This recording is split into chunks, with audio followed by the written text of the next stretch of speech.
Bienvenidas y bienvenidos.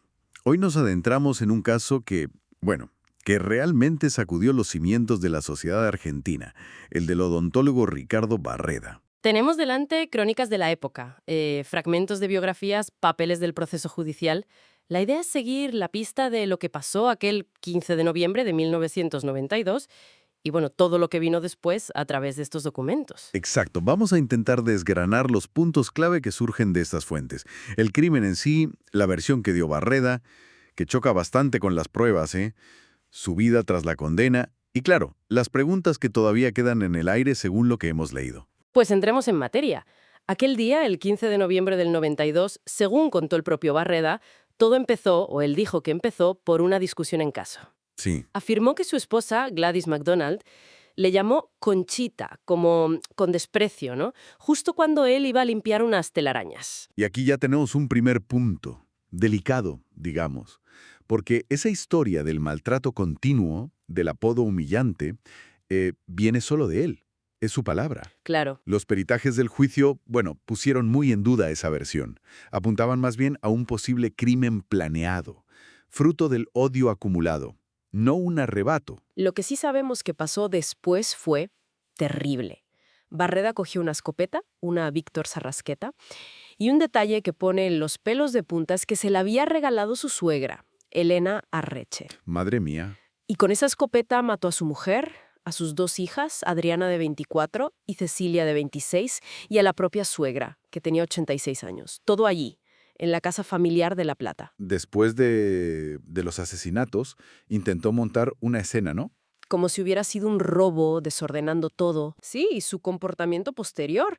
Las crónicas lo detallan y es desconcertante. Fue al cementerio, luego quedó con una amante, Nilda Bono, en un hotel. Comió pizza. Comió pizza, sí. Y ya de madrugada fue cuando llamó a la policía. Y la llamada informó de que había encontrado 4 bultos. Esa frialdad que recogen los informes policiales ya marcó mucho a los investigadores desde el principio. Confesó a los de 2 días. Y en el juicio, que fue en 1995, se presentó como una víctima de años de humillaciones. Al final la condena fue prisión perpetua. Pero es que el juicio sacó a la luz detalles aún más perturbadores si cabe.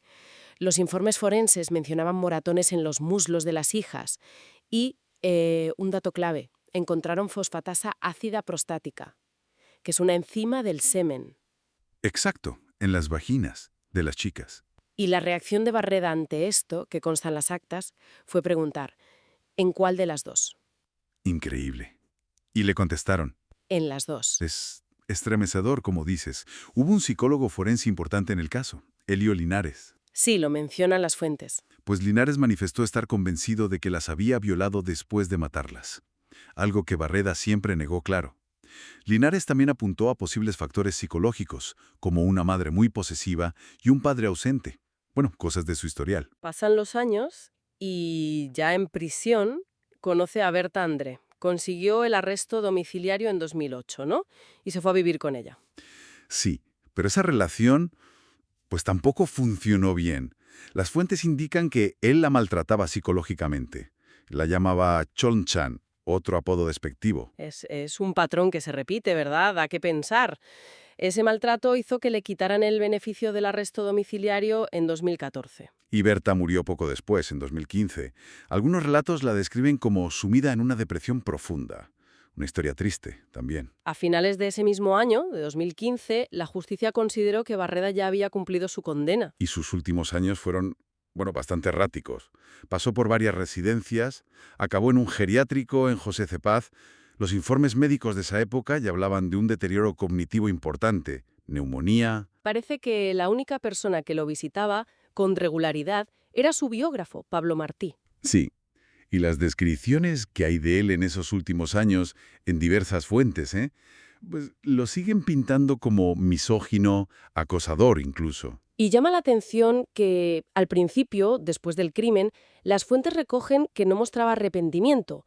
Incluso hay declaraciones donde decía que lo volvería a hacer si se dieran las mismas circunstancias. Eso conecta con la reacción social, que estuvo muy polarizada. Hubo gente que intentó justificarlo, a veces con un humor negro bastante polémico, usando lo del apodo Conchita. Sí, incluso una canción muy conocida de Ataque 77 pareció defenderlo o al menos entenderlo. Y otros, lógicamente, lo repudiaron por completo. También está esa figura curiosa de la vidente, Pirucha, que supuestamente le avisó de magia negra por parte de su familia.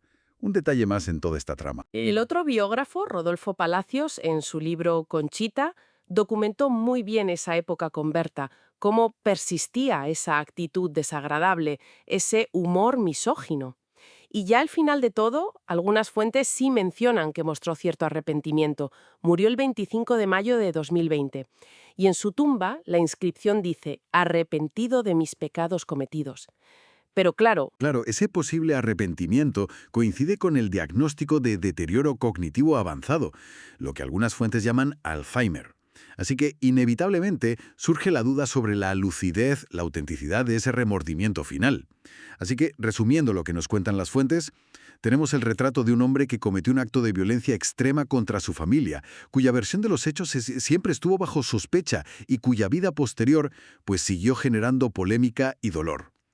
El caso Barreda, tal y como lo vemos a través de estos documentos, nos fuerza a reflexionar sobre muchas cosas.